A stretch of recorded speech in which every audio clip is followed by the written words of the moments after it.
Jermaine Griggs here, and if you want to know my multi-modality approach to content creation and which one is my favorite of all time, tune in to today's episode of Automation Mondays.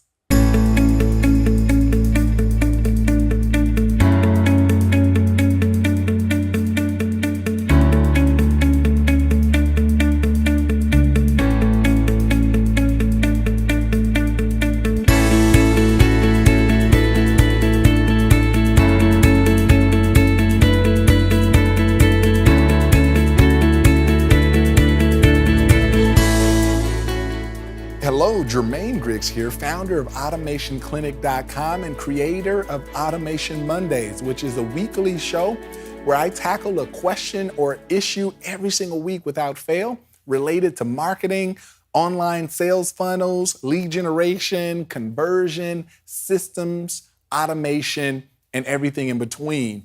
And in today's episode, I want to talk about content, but not only content, but what I call the multi-modality approach to content creation. And I'll talk about modalities and what that means and things like that. But pretty much modalities are different forms of learning, right? You've got audio, you've got video, you've got lectures, discussions, doing, and it would do you well to Google the learning pyramid, right? The learning pyramid takes all the modalities and it basically kind of displays them by retention, right? Our ability to retain information. And at the top is like when you're lectured something, you retain 5 to 10%, something like that. And then audio, video, and then when you actually practice doing stuff and discuss stuff. But at the bottom is teaching others. So a lot of people think that the teacher doesn't learn, but the learning is actually for the teacher. Go figure. But I want to talk about modalities, right? When it comes to content creation. And my favorite of all time is video. And there's a reason for this, not only because we're at a point where, video and bandwidth and internet connections are strong enough now on mobile that you can entertain HD quality video for extended periods of time, but it is the ultimate modality because from video, you can get everything else. So if we actually took this same pyramid and we transferred video over here, right? If you could put yourself in a position to give value to the world, so that's the foundation of all of this, right? Is value creation. What I mean by that is we're in the information age. So you get paid today for your ideas, your knowledge. This is the knowledge society. So it's about giving value. You've got a voice, you've got something you know how to do, you've got a solution for a group of people, and it is your job to give value. And some of that value will be given for free out there in the world, in the marketplace. And you'll capture the attention of your tribe, right? Your tribe will give you a micro commitment, which in past episodes I've talked about list building and email addresses and how you give value in exchange for email. And then that leads to the next relationship sort of status, which is becoming a customer and then a repeat customer. Right? But value is at the center of it. And when you start with video is so important, and you don't have to be in a fancy studio like this. This is my Hear and Play studio. You could pop out your iPhone. Now the megapixels on an phone out there with some good sunlight and lighting, and you can get some amazing footage. But from video, you can extract the audio. So say the video, right, goes on YouTube, you can put it on Vimeo and Wistia and all the different video platforms out there. You can put it on Facebook as a video and connect it to your page. But then from video, what we'll do is we'll extract the audio of the video, and now that becomes our podcast. And if you've tuned into Automation Mondays on iTunes, you'll discover that we have a podcast, but it doesn't require me to do any work. Right? And that's the L word. It's something I discovered when I was 17 years old. The L word led to me creating my first product that I would sell at hearandplay.com, my original business in the music education niche. And that word is leverage. I said, I'm teaching these neighborhood kids how to play piano by ear the way I learned it. I played in church. That's where I got my students. Their parents would come up to me and I began teaching them, and I said, I need to put my information in a leverageable form. And I began to create these workbooks. I didn't want to teach these knucklehead kids starting from scratch each and every time, the scales over and over again. And I found out how to put my knowledge in a leverageable form. Well, in the same way, when you think about multiple modalities, how can I start at the top of the food chain, if you will, right? And do it once. I stand here and I record this once. Then it goes to the team. The team can extract the audio. The audio, right? So if I say video goes on YouTube and it can go on Facebook and all of the other video platforms, well, then the audio will become my podcast. It will go on directories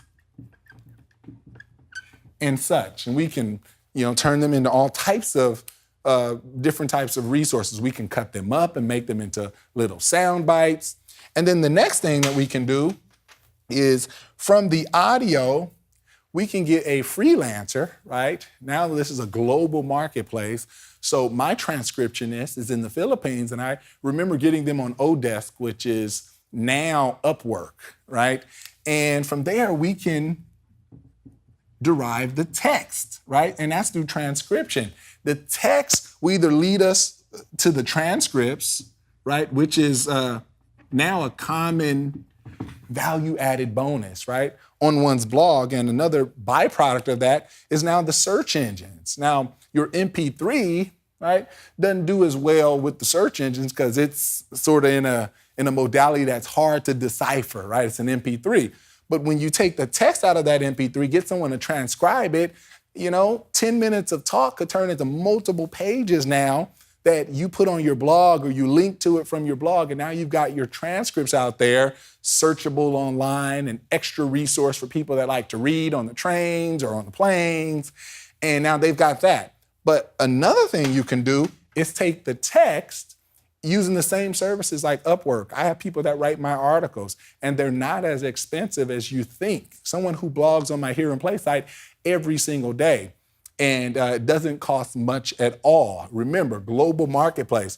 So the text can lead us to articles and blog posts.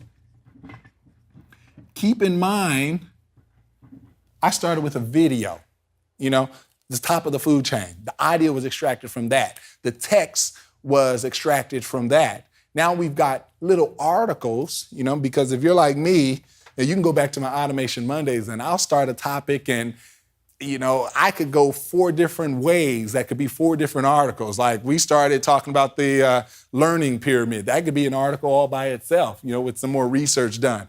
Modalities, that part could be an article. Just the process of transcribing text and finding people to do that could be an article in and of itself. So if you're just a little bit more creative about it, you could take one video and turn it into several blog posts. But after articles, we're in a social media world, right? So we can take things from our text, especially lines that we say when we're at the highest point of inspiration, when it's just flowing, and we can turn certain statements into quotes. And these can be put over images, related images, and now posted on your social media. So you've got quotes, either quotes that you said directly or maybe inspired or can be sort of related, horizontally related to what you said, but spoken by someone else and given credit to that person. And now you can share quotes related to your video, especially if you're a thought leader and you're in that world where you just spit wisdom and out of one video could be derived several different quotes, right? And then if that weren't enough, you take the quotes, right? And those are more images, but you take the text version of the quotes and then they become your Twitter content because the quote should probably have character limitations that with not too much work or massaging, you could put them on Twitter as a tweet, right? So my point is, and even if this isn't like everything, my point is one modality, top of food chain, do a video, put systems in place. And you don't have to be the one doing all these things. You can have the right team in place. You can even have a system, for example, where it pings them when a new upload, because they're subscribed to your YouTube channel or Google Drive or Dropbox, they get an email when a new upload appears there, they go to work. Same thing, when I do a Camtasia training, I don't edit it, but I'll do the training. I'll upload, it's a cam record file, right? It's a big file. Say I do a 30-minute training, it has a couple mess ups in it. I upload that to Dropbox, my virtual assistant gets pinged, they download it off of Dropbox, open it in Camtasia, they take out all the mess ups, they upload the MP4 to the next thing on the food chain, the next person extracts it, or maybe the same person extracts it, does the audio, puts that on iTunes and Libsyn, and then from there, the transcriptionist gets pinged, so everybody has someone to give it to, whether they're the same person or if it's another person, and then they get pinged, they go to work doing the transcription, and then they ping the writer who gets paid per article, not on the payroll, but just for their work. They then ping me with the rough draft, now it's back to me. And all I did, I started at the top. And then I got somebody running social media, which is the same person that does my audio extraction, and they're turning them into quotes, right? Now we've got a series of quotes every day to keep our audience engaged. Tweets, same thing. So from this video, number one, you know my favorite modality and why, because from it can be derived all of the other modalities, and you've got a synergistic way to leverage your content. The L word, leverage. How can you do something once and see the fruits of that labor sort of repeated and materialized elsewhere without you having to do much more work or any work at all? That is the point of today's Automation Mondays episode, and hopefully you got that nugget. I'm Jermaine Griggs, and if you enjoyed this episode, head over to automationmondays.com and check out all of my past episodes. You can go to my YouTube channel, subscribe there so you're the first to know when I release a new video. Go over to my Facebook page, subscribe there so you can get some of those quotes and things that I'm deriving from my videos, and stay tuned for more episodes to come. Jermaine Griggs signing off, and on behalf of Automation Clinic, remember, let your business run itself. See you.